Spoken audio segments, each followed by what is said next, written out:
লাইলাতুল কদর, এই কদরের রাতটা হচ্ছে এমন রাত যেটা খায়রুম মিন আলফি শাহর, হাজার মাসের চেয়েও সেরা। 1000 মাস লাগাতার ইবাদত করলে যে সওয়াব, কদরের রাতে ইবাদত করলে এর সমান সওয়াব হবে নাকি? সমান হবে না। আল্লাহ তাআলা বলেছেন খায়রুম মিন আলফি শাহর, না, এর চেয়েও শ্রেষ্ঠ, এর চাইতেও বেশি।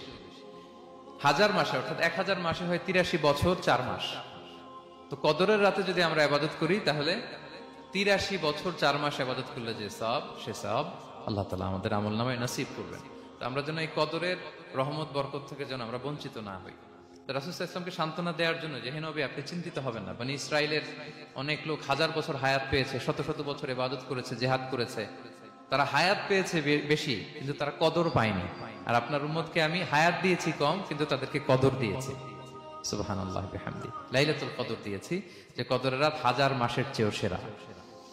তো এই কদরের রাতকে আবার লাইলাতুল মুবারাকাও বলা হয়েছে।